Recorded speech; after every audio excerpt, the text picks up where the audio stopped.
If you've ever taken on any of FNAF's hardest challenges or max modes, then you would know that luck plays a crucial role in the difficulty of these last nights.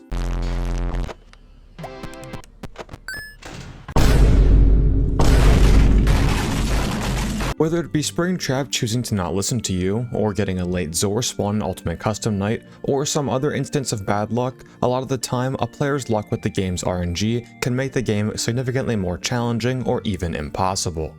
Alright, let's just see how long we survive this. I'm curious about this one. Oh my god. I always come back. I don't know about that one, dude. Which gave me the idea to see if it's possible to beat these max modes given the worst possible luck. In this video, we'll be modding these FNAF games so that anything that can go wrong will go wrong. Now, this video is part 2 and the final part of the worst luck series. In the first part of this video, we went over the max modes for FNAF 1, FNAF 2, and FNAF 3. If you haven't yet watched that video, I highly recommend you do after this one if you're interested in how those games played out with the worst possible luck. I also want to give a huge thank you to Brayden for creating these mods for both this video and part 1. If you'd like to download any of them, I'll link Brayden's game jolt page in the description. Now, back in part 1, in order to determine if a max mode was possible or not with the worst possible luck, we ranked it on a scale. If the game could be beaten with the worst possible luck and without any cheese strats, it was given a green possible. If the game was possible, but required cheese strats in order to be completed, it was given a yellow possible. And if we tried everything we had, cheese or not, and the max mode was just straight up impossible, we gave it a, well, impossible rating. In the first part, we determined that FNAF 1's 420 was possible with cheese. FNAF 2's 1020 was possible without cheese, and FNAF 3's Aggressive Nightmare was completely impossible. But at the end of that video, I issued a challenge to my community to see if you guys could beat FNAF 1 without any cheese, and prove if FNAF 3 was possible at all. And I'm happy to say that both of these games have seen developments with the worst luck challenges. First, Quilly proved that FNAF 1's 420 is completely possible without any cheese strategies. By just checking the lights 3 times before going into the cameras on later hours, and doing some pretty intense green running, FNAF 1's 420 can be beaten without any cheese. It was also proven that our only impossible max mode so far, FNAF 3's Aggressive Nightmare, is theoretically possible with cheese. By using the FGP strategy, Felixander30 found that I was actually way off in how many flips you needed to do in order to survive a Phantom Freddy spawn, and crafted a theoretical route involving Phantom Freddy desyncs that could make Aggressive Nightmare possible. Then, Nico Frost, the same person who created the -7 strategy in FNAF 2, proved that it is in fact possible with a tool-assisted run, by using a macro that always guarantees every flip is frame perfect. Assuming you were to hit every single frame perfect flip, FNAF 3 Aggressive Nightmare has now gone from impossible to possible with cheese. So we can safely say that given a perfect player, every max mode up to this point is completely possible with the worst possible luck. Now let's see if that continues with our next set of games that we'll be going through in this video, starting with FNAF 4.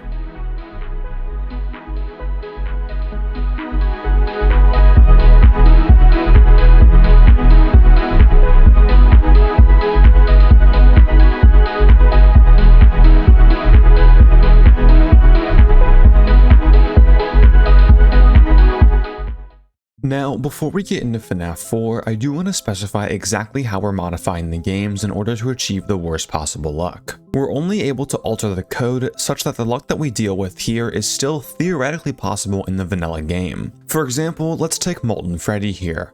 On Saturday, Molten Freddy moves on 2-second intervals and has a 1 in 3 chance to do so. Because his movement chance is, well, a chance, his 1 in 3 will become a 100% chance, and he'll succeed every movement, as it's theoretically possible for him to hit as many 1 in 3 chances in a row as he wanted. However, we couldn't change his movement interval from 2 seconds to every second, because no amount of bad luck in the base game would ever allow for Molten Freddy's interval to change. Now, FNAF 4 is a bit special when compared to the rest of the FNAF games, in that it has 3 separate max modes, those being 420 mode or Night 8, then Night 7 with the blind mode and all nightmare challenges, and what most people consider to be the true hardest challenge of FNAF 4, Night 7 with the blind mode, Mad Freddy, and Insta Foxy challenges. Because all 3 of these max modes have different gameplay, we'll be covering all of them with the worst possible luck. So let's go over the changes that we made to FNAF 4's code, starting off with Bonnie and Chica. On every night except 2020 mode, Bonnie and Chica will now have an 18 in 20 chance to move, making them as aggressive as possible and preventing any prediction strategies for movement that is similar to 20 AI. They will also always take the fastest possible route to the bedroom. Foxy receives possibly the strongest buff from having the worst possible luck, which if you've been following this channel for a bit, you know I have some history with.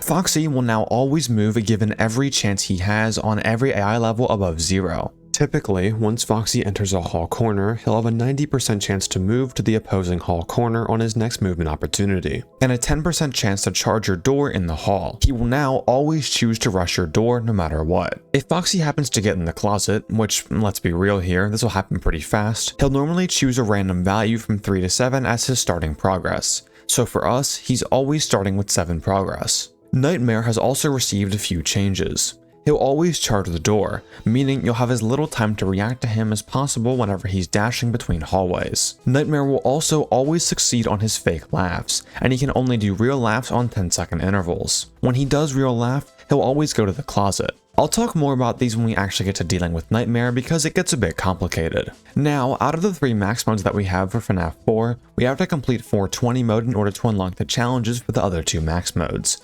So, we'll start with Worst Luck 420. As our first max mode for this video, FNAF 4's 420 mode would give us a general idea of what this challenge was going to be like, and I'm actually pleased to say it was really easy. Now, I actually ended up doing 420 last out of all of the max modes due to some technical issues we had with the mods, but once I realized the cycle of the night, it really wasn't hard whatsoever. Now, in normal 420 runs, there's a strategy that you can use known as the brayden strat. Basically, due to the way that FNAF 4's map is set up, and the fact that there aren't any AI caps in FNAF 4, we can accurately predict where Bonnie and Chica are always going to be using a stopwatch. There's a lot more that goes into it, but all that you really have to know is that Bonnie and Chica will never be at the door from 0 seconds to 5 seconds on the timer, meaning we can go up to the door, buffer a flashlight input, and always flash Bonnie and Chica away risk-free. Between these flashes, we can deal with Freddy, keeping everyone at bay with relative ease. However, there is one animatronic that prevents this strategy from being 100% consistent, and if any of you have seen my FNAF lock video, I think you know who I'm talking about. In order for this strategy to work, Foxy must not ever get in the closet. If he does, we won't be able to check Bonnie and Chica on their proper intervals. Unfortunately for us, Worst Luck Foxy is absolutely insane. If you need a quick refresher on how Foxy's entry mechanics work, once he's moved into a hall, he'll wait for you to move to the opposite door of the hall that he's currently located in. Once you move, he'll get in your closet. So because this is Worst Luck Foxy, he's just gonna straight up charge the same hall 3 times in a row, which makes it so that we can't use the brayden strat the whole night. However, we can at least use Brayden's strategy to get about 45 seconds of free progress before Foxy gets in. The reason that this works is because of how Bonnie and Chica's room jump scares work. On 420 mode, once Bonnie and Chica have been waiting at your door for a cumulative 12 seconds, they'll jump scare you the next time that you turn to the bed. The key word here is turning to the bed. In my winning run, Foxy chose to rush Chica's hall, so I flashed Chica on the first 0 to 5 second interval, then got rid of the frettles, then went back to the right door to flash Chica again for the second 0 to 5 second interval. Then I got rid of the frettles one more time. Now, on this next turn, we know that Bonnie will have reached his cumulative room kill timer, since we haven't flashed his hallway at all. So, once we flash Chica this time, don't turn to the bed. Instead, go straight to Bonnie's door. The Mad Freddy challenge isn't on here, so you have a good bit of time with Nightmare Freddy on the bed. This gives us a free 45-second head start until Foxy gets into the closet. Now, once Foxy's here, we'll have to actually start playing the game. Remember that Foxy's starting progress in the closet is random, ranging anywhere from 3 to 7.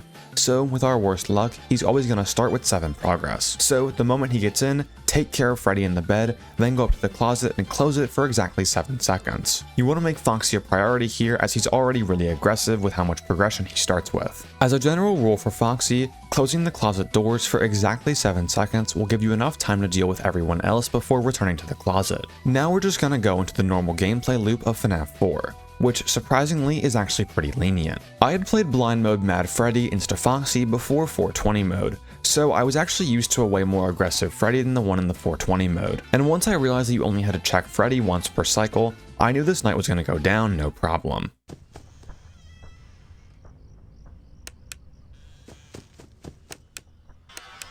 Oh, I lived that? Oh, this is free, okay. Alright, cool. Easy. It's also worth noting that the timer strats from the Brayden method still apply here.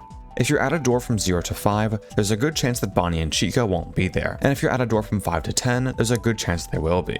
There's one thing that I should mention about FNAF 4 in general that is super important for this challenge. Throughout this challenge, you'll notice that 3 is sort of a magic number with these games, and it's the most important in this game here. If you've ever played FNAF 4 casually, then you would know the typical way of getting rid of Bonnie and Chica when they're at the doors is to wait for a breathing sound, then wait until you hear their footsteps actually leaving the door so you know it's safe to open it and flash the hallway.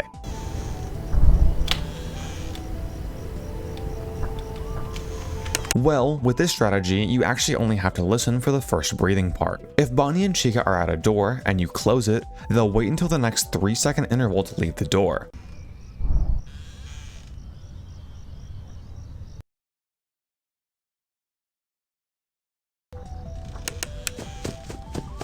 So as long as the door is fully closed and you're absolutely sure you heard breathing, it's safe to open the door immediately as the next 3-second interval passes. Knowing exactly when Bonnie and Chica leave is super important for us. If we spend less time at the doors dealing with them, we'll have way more time with Freddy and Foxy. If you want to be super careful, and if you aren't sure if you heard breathing or not, you can force Bonnie and Chica to the door by quickly closing it and then reopening it, then waiting till the next 3-second interval to make sure they're gone. As long as you follow the loop and keep up with the 3-second intervals, the first 4 hours of 420 mode should be pretty easy, all things considered. Now we have to deal with Nightmare. If you don't know how Nightmare works normally, here's a basic overview. He'll move from hallway to hallway with a sound cue. Once he stops moving, you'll have to run into that hallway and close the door on him to repeat the cycle. However, Nightmare isn't that simple. Whenever he laughs, there's a chance that he teleports to the bed or the closet, in which case you'll need to find him and flash the bed or close the closet doors. The only problem with this is that a laugh is not always real, and sometimes Nightmare can laugh but just stay in the hallways, leaving you to run around the room like an idiot and die. But if we look a little deeper into how Nightmare's laugh system actually works, it's pretty easy to differentiate between a real and fake laugh. Let's talk about real laughs first. Nightmare's laugh is determined by 2 separate timers. One for the bed and one for the closet. Every second, the game will randomly choose to add one to the bed timer or the closet timer. Once one of these timers hits 20, Nightmare has a 50% chance to laugh, and teleport to that respective location. Fake laughs are a lot less complicated. He just has a 1/2 chance to do a fake laugh every 10 seconds. So if you've been paying attention, it's pretty easy to see if a laugh is fake or not.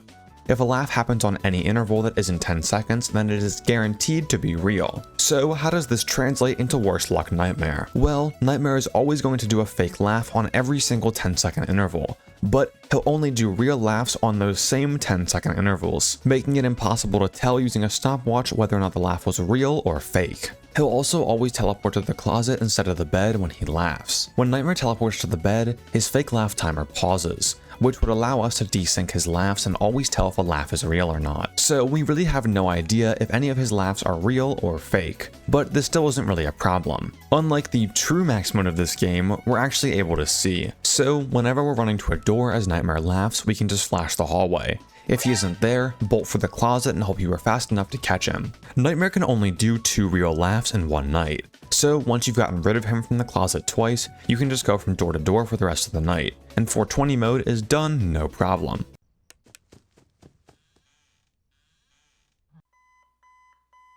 Reload. What? Dude, that was first try. What the f- Yo. I was not expecting that. Once I was mid-run, I was testing to see, oh, can you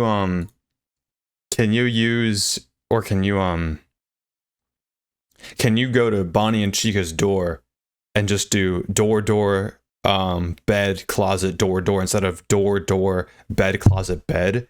Because that's where I would die, is I'd be dying to the second turn of the bed from Bonnie and Chica, but you don't need to do that. Freddy is like free, he can wait for a long ass time, so once you understand the whole like 3-second interval system, yeah, that's kind of raps, dude. Wow, that was not hard at all.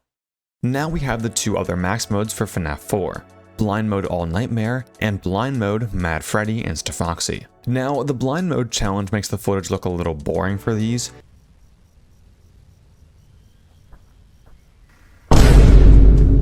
so I decided to record 2 separate completions for both of these nights. For the sake of entertaining footage, I first beat the night without blind mode. Then to actually complete the true max mode, I rebeat them both with blind mode on. For the raw proof on the second channel, both of these max modes will have the completions with the blind mode challenge on and off uploaded. Let's start off with the significantly easier max mode of the 2. Blind Mode All Nightmare. The All Nightmare challenge is just that, fighting Nightmare all night instead of fighting the normal 4 animatronics for the first 4 hours, then Nightmare in the last 2. However, despite Nightmare being here for 4 more hours, he's only able to do 2 real laughs the entire night, which normally he'll burn in the first 1 to 2 minutes. We already talked about how to deal with Nightmare's laughs earlier in the 420 section, but in this case, we can't see.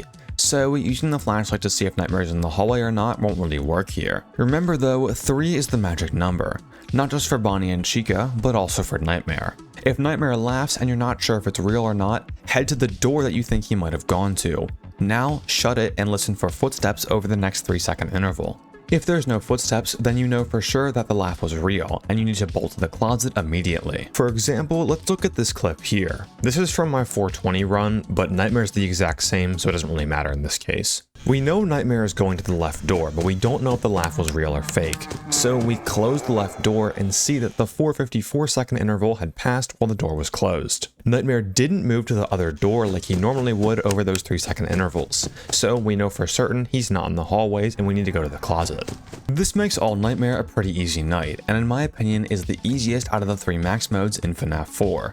However, our final max mode for this game is without question the hardest of the 3. Blind Mode Mad Freddy Insta-Foxy. The main difficulty in Blind Mode Mad Freddy Insta-Foxy comes in the breakneck speed that you have to move in order to keep Freddy and Foxy happy. Bonnie and Chica now have an 18 and 20 chance to move, so we can't gamble and use the brayden strat anymore. They'll also camp the door whenever they can, making it really easy for their cumulative kill timer to fill up and for you to die from turning around from the bed. So what's the strategy here? Well, we're going to follow a simple loop throughout the entire night. Check the left door, right door, then get rid of the frettles on the bed, close the closet for 7 seconds, get rid of the frettles again, then repeat. This might sound simple on paper, but you'll need to be as fast as possible in this loop for Foxy and Freddy. Because of the Mad Freddy cheat, we're now forced to turn to the bed twice per cycle, which not only makes Bonnie and Chica more strict, but also Foxy. So we need to find out how to save time within every cycle, and we can only really do so when dealing with Bonnie and Chica. So you'll have to react to the breathing sound cue as fast as possible in order to try and catch the earliest possible 3-second interval. Second guess yourself, hesitate, or wait too long even once on Bonnie or Chica at the doors and you'll be easy prey for both Freddy and Foxy, and Bonnie and Chica turning from the bed. In my personal experience with this challenge, most of my fails came from trying to be too fast with Bonnie and Chica and barely missing a breathing sound cue, or playing too cautiously and dying to Foxy and Freddy.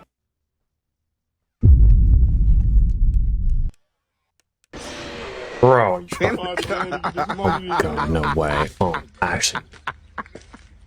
Bro said he paused his game to be here. Eventually though, the movement and breathing became second nature, and I was able to quickly move throughout the room and eventually reach 4 AM and Nightmare. Nightmare is no different than he was in All Nightmare, so by using those same strategies, Blind Mode, Mad Freddy, Insta-Foxy, Worse Luck, man that is a mouthful, is now complete.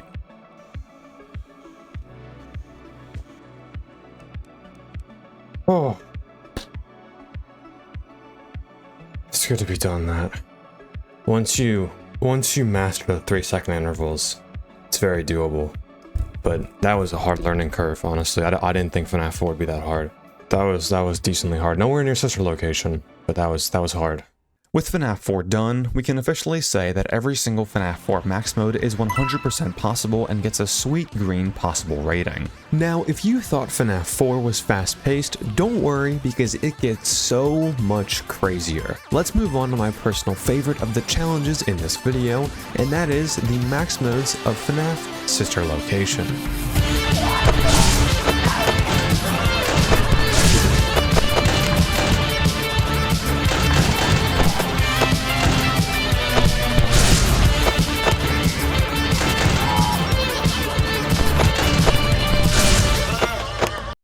Now, a lot of you might be surprised to hear that FNAF Sister Locations 1020 is actually the reason for why this video took so long to make. I made a poll in my community tab to ask you guys what FNAF game you thought would be the hardest with the worst possible luck, and Sister Location came in last place with only 7% of the total votes. And honestly, you guys would be right if it wasn't for one stupid decision that I made that turned this from a 3 to 5 attempt challenge into one of the hardest challenges on this channel. When I first beat Sister Location with the worst possible luck, I beat it with 14% power remaining. You can't see it because my stupid ass put the face cam in the top left corner, but believe me, that was the number. And seeing this gave me an idea. Now, if you're at all familiar with the history of Sister Location's custom night, you would know there are actually 3 different iterations of it. There's the current patch or version 1.121, the mid patch or version 1.12, and the pre-patch or version 1.11, with the only differences between these patches relating to how fast the power drains. Sister Locations 1020 on the pre-patch version is infamous for being one of the hardest challenges that you can do in the vanilla FNAF games. And for all the stuff that I've done on my channel, SL pre-patch is something that's been surprisingly absent from all of my videos. So I said, you know what, whatever, let's give SL pre-patch some attention and complete the true max mode of FNAF Sister Location. And that is Golden Freddy Very Hard Mode pre-patch with the worst possible luck. Now some of you might be thinking, Scott designed Sister Location's custom night so that it isn't RNG based. And you would be right, there's not a single bit of RNG that can make the night impossible, but holy shit, does it make the night so much harder.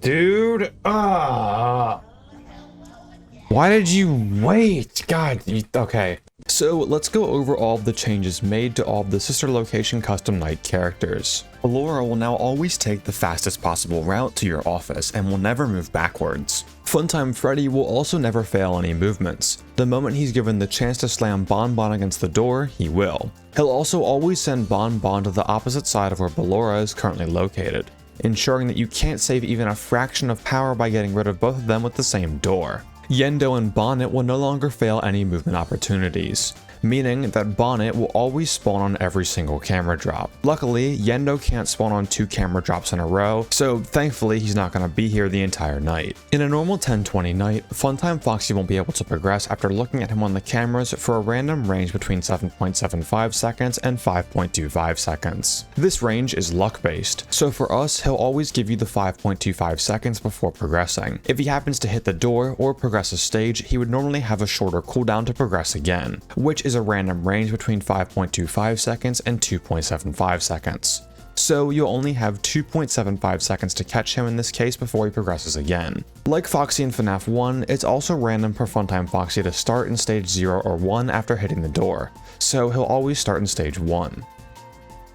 Biddy Bab normally has an AI in 50 chance to progress every 3 seconds, so now he'll always move on every single 3-second interval. Lolbit has these same 3-second intervals and AI in 50 chance, so he'll also appear every chance he gets so long as the 5-second cooldown timer is not on. And lastly, Mini Arena 2, the ones that appear on your screen, will also never fail any movements. Normally, they would have an AI in 40 chance to spawn on a camera drop, so now they'll spawn on every single flip. So with all of these changes, what does 1020 pre-patch look like with the worst luck? Well, let me give you a short 15-second example. There's actually this really old video that I saw recently where it showcases Smash Melee inputs visualized, so I'm gonna do the same thing here to show how strict this night can be. Hey, boy.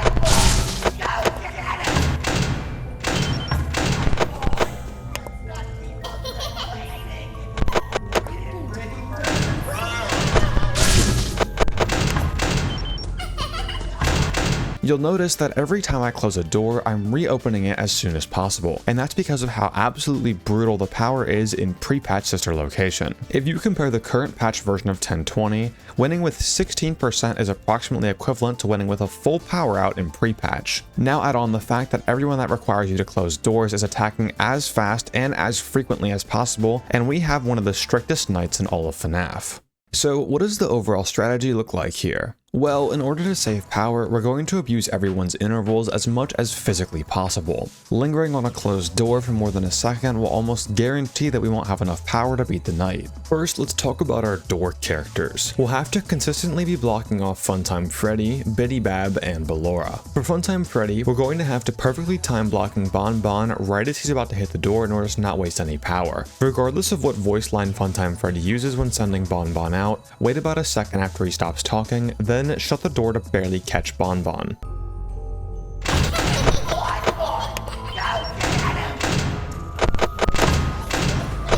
Other than waiting as long as possible, there's not much optimization that we can do with Funtime Freddy. However, we can save a ton of power using intervals for both Biddy Bab and Ballora. Normally, Biddy Bab can be pretty annoying. Basically, you have to wait until you hear a in the vents, then close the vent and wait until Biddy Bab puts on it to leave. But it can feel super inconsistent when Biddy Bab actually hits the door, leaving you to waste power by leaving the vent door shut. But remember, earlier in the FNAF 4 section, I mentioned that 3 is the magic number for this video, and this is what I'm mostly referring to in this game. Biddy Bab operates completely on 3-second intervals, and he'll never deviate from these intervals no matter what. Once you hear the thunk sound, the next 3-second interval will be the start of Biddy Bab's kill window. Once he's in this kill window, if you close the front vent, he'll instantly leave. This is actually a pretty generous time frame, as he won't force kill you until the next 3-second interval. However, pulling up the cameras has the same effect as closing the door, instead forcing an instant jump scare. I wonder what will happen. For example, let's say Biddy Bab thunks in the vents at 33 seconds. This means that his kill window will start at 36 seconds. So, for the entire duration of 36 to 39 seconds, closing the vent door will make him instantly leave, and pulling up the cameras will make him instantly jump scare, with a forced jump scare happening regardless at 39. Next, and possibly the biggest interval exploit, has to do with Ballora. Ballora is actually similar to the Ennard boss fight, in that she'll get progressively more aggressive as the night goes on. From 12 to 3 AM, she'll move every 6 seconds. At 4 AM, she'll move every 5 seconds, and at 5 AM, she'll move every 4 seconds. Despite these intervals changing throughout the night, Ballora's interval to actually leave the office never does. If Ballora is currently camping your door, she'll always leave when the door is closed over a 5-second interval. Take a look at this clip here.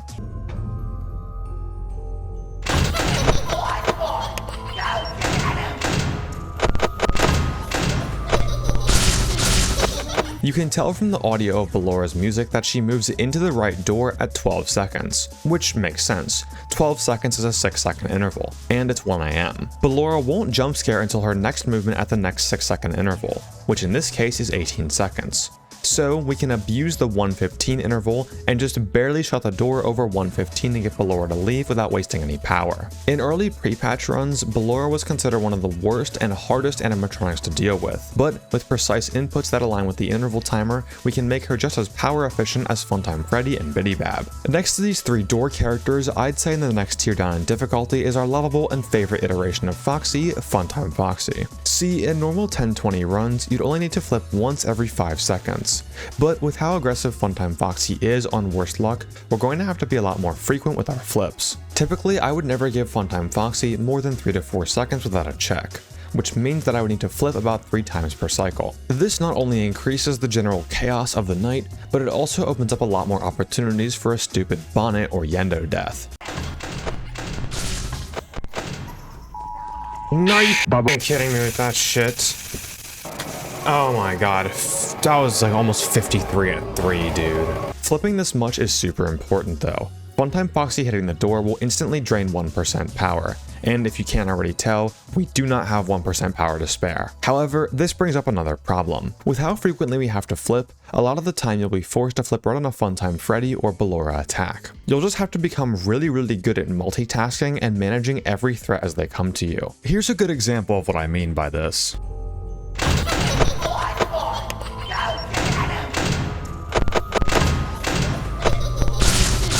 All in the span of like 2 seconds, we have to catch Ballora's 1:15, flip for Funtime Foxy, then mid-flip do a perfect Funtime Freddy close. If Lolbit happens to pull up during all of this too, you have to be lightning fast with your LOL presses. A lot of people argue over whether or not it's better to mash LOL with your left or right hand, but personally, I like to switch depending on what's more optimal at the time. If I have to shut a door right away, I'm going to use my right hand, which leaves my left hand open for W, A, and D to close doors. If I'm clicking bonnet, I'm going to need my mouse hand, so in that case, I use my left hand. The last part of this night that we have to talk about are our CSGO aim trainers, Mini Reno 1 and Electrobab. But instead of normal CSGO gameplay, imagine you're playing on the ENIAC vacuum tube machine and your cursor is delayed by 10 minutes every time you move. Alright, here's the part of the video where I rant about the sister location custom cursor. This thing is so garbage to use.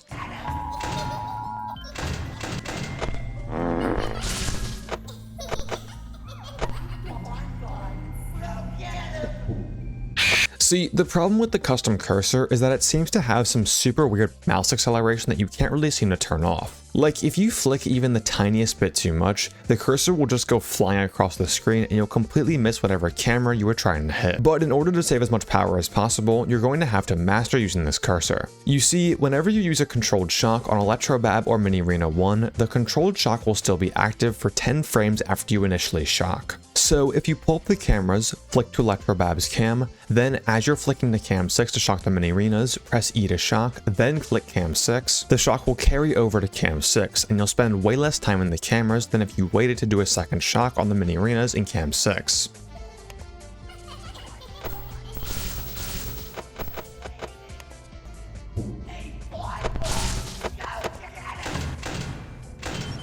Considering that usage is equal across all of the doors and cameras, this is super important, as lingering on the cameras too long can drain loads of power. But this cursor has one problem that I haven't talked about yet. The cursor has RNG, man. Now, I know what you're thinking. The Bones 5, why didn't you give the cursor worst RNG? Well, custom cursor RNG has to do with your PC lagging and not the game. But for whatever reason, this specific worst luck version of Sister Location had a super buggy cursor. For some reason, when I'd play the game for more than 15 minutes at a time, the cursor would just start teleporting whenever I'd move. Look at this, dude. It fucking teleports. Why is it teleporting? Like, dude. And this isn't some like nerdy FPS game type mouse lag, it is super noticeable. So if the cursor starts teleporting when you're deep into a run at 5 AM, it sucks to suck, I guess. You better just boss up and win. I don't know what to do, man. There is one more strategy that I forgot to cover, which is known as the zero oxygen strat. Basically, it makes these flicks a lot easier because you never have to hit cam 6 to deal with oxygen and just go straight to Funtime Foxy's camera after shocking Electrobab. The only reason this works is cranking up the brightness of the game so you can still see. But personally, I don't like this strat just because it makes the game look ugly. No one wants to kiss this guy. Look at him. Oh my god. Oh, So for your viewing pleasure, I chose to do the harder strat. With that, I present to you one of the hardest challenges in vanilla FNAF games. Sister Location 1020 pre-patch with the worst possible luck.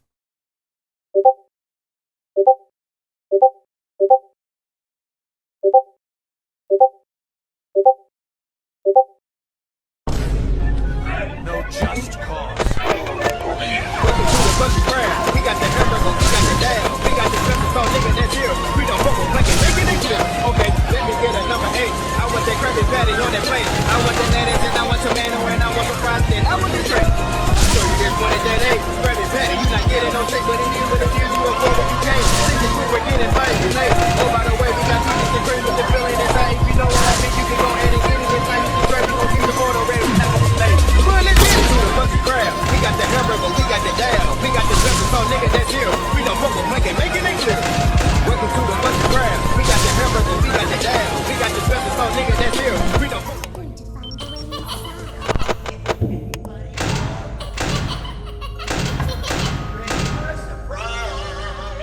Oh my god!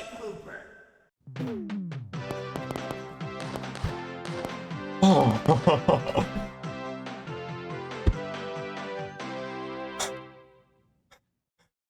Holy shit. Let's go! Oh, Yes! worst luck 1020 pre-patch. Oh. Now, we aren't done with Sister Location quite yet. Sister Location technically has another max mode with the Ennard boss fight in the private room, so we made sure to alter that as well. Basically, Ennard will blitz your door the first chance he gets. Once he reaches your door, he literally never leaves. So, how do we deal with him? Well, like all of the other door characters in this game, Ennard works on intervals. So we're just gonna have to have our door shut over every single interval that he has. Missing a single interval means instant death. That might sound hard on paper, but really it isn't. This night is actually really boring. The night is 9 minutes long, so we're just playing AFK Simulator for 9 straight minutes. It's worth noting that Ennard's movement interval isn't constant throughout the entire night. He'll start by moving every 10 seconds at 12 AM, then from 1 to 3 AM he's going to move every 6 seconds. Then at 4 AM he starts moving every 3 seconds, then finally at 5 AM he starts moving every 2 seconds. The only difficulty that I had for this night was getting so bored that I actually forgot what interval I was on and didn't close the door.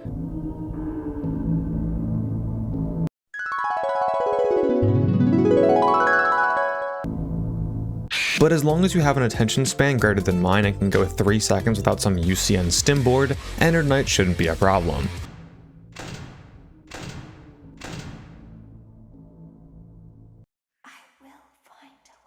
Oh, oh my god.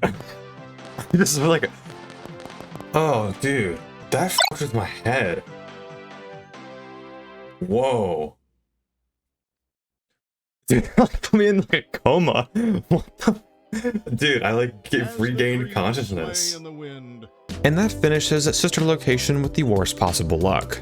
Even if we wanted to use cheese, there really aren't any cheese strats in Sister Location like how there is in the first 3 games. So, both 1020 pre-patch in the custom night and the Ennard boss fight are both getting that sweet green possible. Next up, we have Five Nights at Freddy's Pizzeria Simulator, or FNAF 6.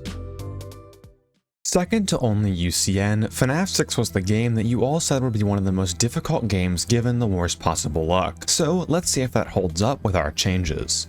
All of the animatronics will now always take the fastest possible route to your office, meaning they'll never fail movements, and will always have the most efficient pathfinding to the office. Normally, when an animatronic is in your adjacent vents, they'll have a chance to hear you in the office, which ultimately determines their chance of jump scaring you. Depending on what you have on, this chance will increase or decrease, but even with nothing on, it's still a 10% chance. So for us, it doesn't matter if we're dead quiet or blasting everything, every animatronic always has super hearing and will instantly detect us. The audio lure is now completely ineffective, as its ability to trap animatronics is chance-based, normally having a 50% chance. Ads will normally have a 25% chance to appear on 20-second intervals. So for us, ads will never overlap and they will always appear given the opportunity to do so. Lastly, the temperature has been changed so that the office always heats up as fast as possible, and silent ventilation is completely useless. If you didn't know, the temperature system actually operates on a chance-based system similar to animatronic movement.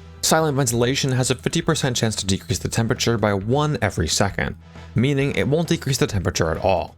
Similarly, the temperature has a 50% chance to increase every second or half second depending if the terminal is on or not, meaning that the temperature is now guaranteed to heat up given every possible chance it has. So, with all of these chances, what's the play for Hardest Saturday? Nothing. There is nothing. Yeah, FNAF 6 is straight up impossible with worst luck, and it's not even like reasonably close either, this is just straight up not happening. Our main problem here is getting pincered. On Saturday with the worst luck, everyone is guaranteed to move on 2-second intervals, which means that they're at our office vents in 8 seconds flat. Animatronics in FNAF 6 are only sent back on 4-second intervals, so we really have no way of getting rid of everyone at the first attack. If we choose to flash the right vent, whoever's on the left side will always jump scare us, and vice versa. Because the chance of animatronics hearing us is always 100%, there's not much that we can really do here. Honestly, I think the furthest that you could go with FNAF 6 would only be having one animatronic on the worst luck setting. Any more than one and they'll perfectly sync up to pincer you, causing a guaranteed death. So, unfortunately, FNAF 6 has ended our streak of max modes that are possible with the worst possible luck. I wish I could have made this segment longer, but I can't even make it past the 10-second mark of the night, so there really isn't much to say here. Now we are finally at the end of our worst luck series with Ultimate Custom Night, and I'm just going to warn you, this changelog is massive.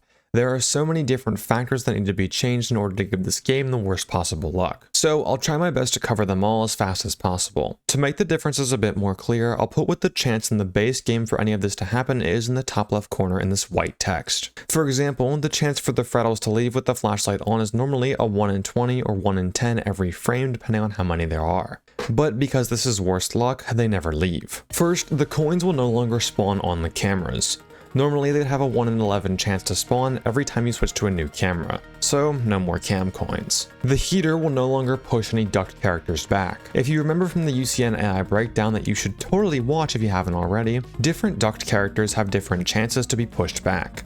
But none of these are guaranteed, so the heater is completely ineffective on the ducked animatronics. Speaking of the ducked animatronics, they'll all use their fastest possible routes to get to your office, will never leave the ducked entrances, and will jump scare you given their first chance. Zor will always spawn at 51 seconds every single night, even if the point value is not set to 10,000. Bonnet and Lolbit will always succeed every single movement opportunity that they have. And Plushtrap will always have his lowest grace period for his kill timer. Freddy will now always add the lowest possible amount to his progression meter. Foxy and Bonnie have been changed so that Foxy will always start in Pirate's Cove and never leave no matter what. Chica will always succeed her stage progression and will always jump scare on 0.5 second intervals when ready. Mr. Hugs will always succeed movement opportunities during Toy Freddy's game, and Toy Freddy will always jump scare you on 0.5 second intervals after gaming over. Toy Bonnie and Chica will always spawn given every chance they have, and will always stay in the office for as long as possible. All of the vent animatronics will always move as slow as possible. If Mangle or Withered Chica happen to get in, they will jump scare you given their first chance. Balloon Boy, JJ, and Helpy will never spawn on camera drops. Withered Bonnie is guaranteed to spawn on his interval, and if he does happen to spawn, he will never leave the office, guaranteeing a death. If Puppet manages to leave the box, she'll always jump scare you given her first chance. Golden Freddy will now spawn in the office on every single camera drop. Phantom Mangle and Balloon Boy will now always appear on your camera monitor on every single flip. Nightmare Freddy will always add a Freddle to the office on every 1 second interval. Once a Freddle is in the office, it will never leave. Nightmare and Nightmare Fredbear have been changed to never spawn on their intervals. Once above 90 degrees, Jacko Chica will always add the highest possible value to her progression. Nightmare Annette will always choose to spawn on your cursor. If you're not on one of his positions, he'll default to camping at Helpy's position. Nightmare Balloon Boy will always stand up on every camera flip. Old Man Consequences will always spawn given the chance. Funtime Foxy now has a showtime every single hour. Mr. Can Do will always spawn on Toy Freddy's camera, and Number 1 Crate will always spawn on every single cam flip. Rockstar Freddy will always succeed his chance to demand coins, and the heater will no longer cause him to stop asking for coins. Rockstar Bonnie will always spawn on every single 13-second interval if the cameras are up, and his guitar will never spawn on camera 2 or Funtime Foxy's camera. Rockstar Foxy's parrot will always spawn given the chance, and Rockstar Foxy himself will always jump scare you if you click it. El Chip will always spawn on every single 10-second interval. Funtime Chica will always spawn given the chance, and her distortion effect will last as long as possible. Scrap Baby will always spawn or look up depending if she's already in the office on her 5-second intervals when the cameras are up. Afton will never spawn. Lefty will always add to his progress given the chance. And lastly, Phone Guy will always succeed his chance to spawn, and if you don't mute his call, he'll always play his longest phone call, which, if you're curious, is the Night 1 call from FNAF 1.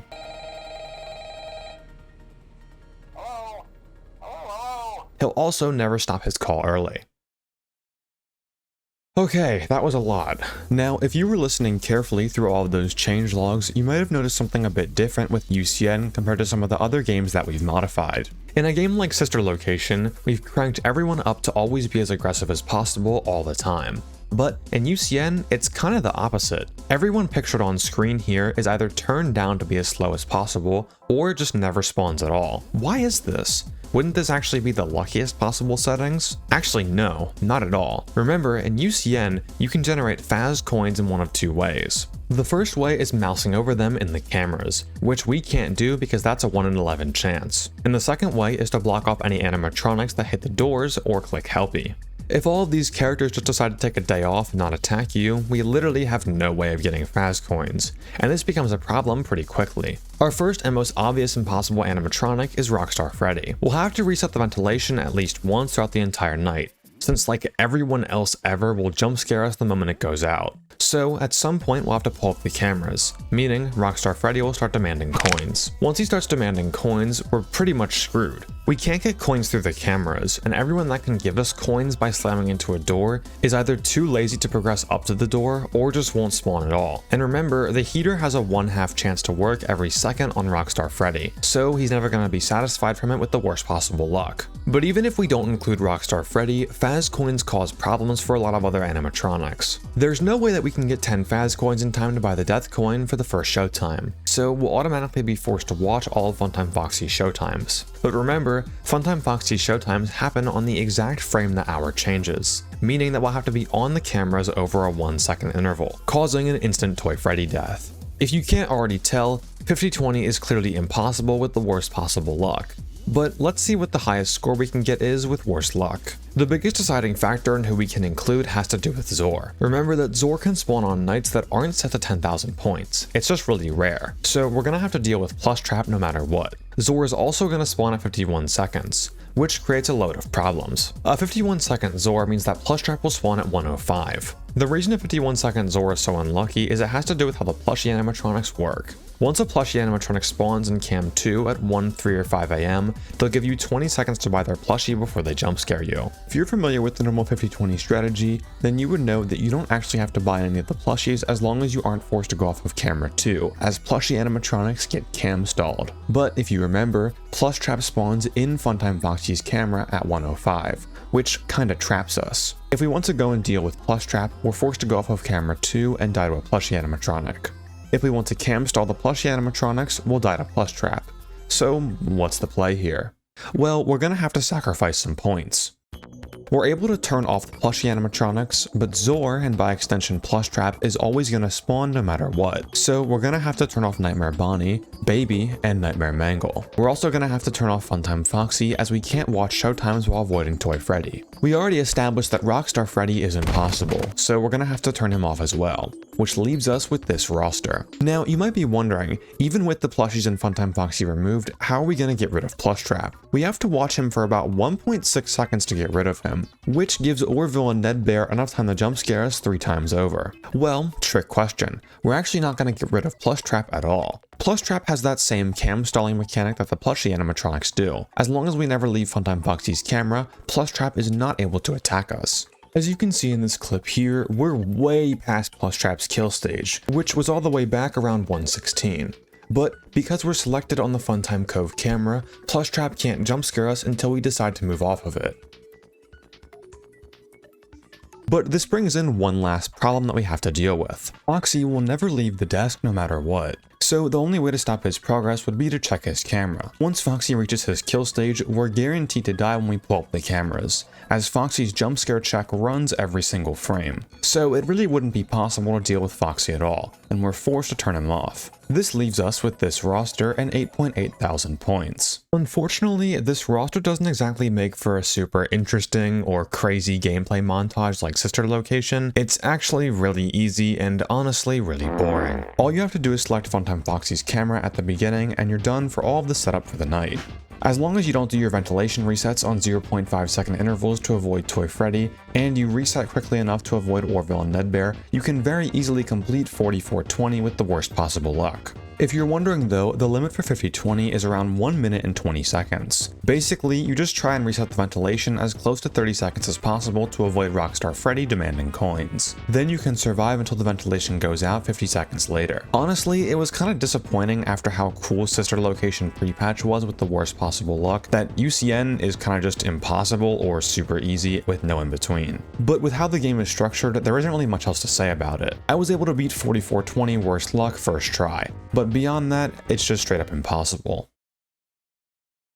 So, with all 7 mainline games tested with the worst possible luck, we can come into our final conclusion. FNAF 1 is completely possible legitimately with the use of an interval timer. FNAF 2 is very difficult, but completely possible legit with the -7 strategy. FNAF 3 is theoretically possible with a tool-assisted run using the FGP strategy. All 3 of FNAF 4's max modes can be beaten legitimately without any cheese. Sister Location pre-patch is completely possible without any cheese. And to ruin the streak, FNAF 6's Hardest Saturday is completely impossible possible, and the current limit for UCN is 4420 or 9.4 thousand points because of the extra points you get from Zor. If you'd like to try and verify FNAF 3 with the hardest possible luck without any tools, increase the limit for UCN, or just play any of these mods for yourself, all of the worst luck games will be listed on Brayden's Game Jolt page that I'll link below. Note that you do actually have to own the games on Steam in order to play these mods, so in order to play them, you'll have to open Steam, then the game will actually load. If you don't own the games, you'll just be stuck on a white screen. Overall, this series was actually a pretty fun challenge for all of these games. Before I started these worst luck challenges, my overall skill throughout the FNAF games was really biased towards certain games. I was honestly really bad at Sister Location in FNAF 4, and pretty much all of my skill came in the first 3 games and UCN. But now I can pretty confidently say that I'm pretty decent at every game except for FNAF 6. If you enjoyed this series of videos as much as I enjoyed making them, please make sure to like, comment, and subscribe. It helps out a bunch. And if you want to see a third part to this series with maybe some fan game max mods with the worst possible luck, let me know. Again, huge thank you to Brayden for making these mods and helping out with this video. His channel will be linked in the description. Within the next 1 to 2 videos, we'll actually be having a collab with someone that you haven't seen before on this channel, and a bit of a different style video. So if you're looking forward to that, make sure to stick around. With that said, thank you all for watching. Peace.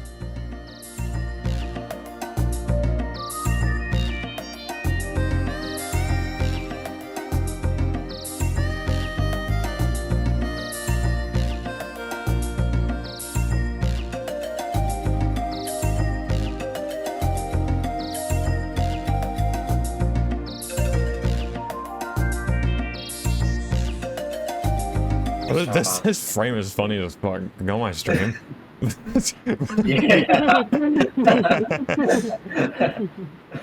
the dance, What's the emote button? Go to the console and just type in act dance. Dude, it's like he got like a drive-by on him. It's so perfect. You said act? Act space dance. Hey. This going in the video. Probably for like the ending outro thing after the outro, yeah.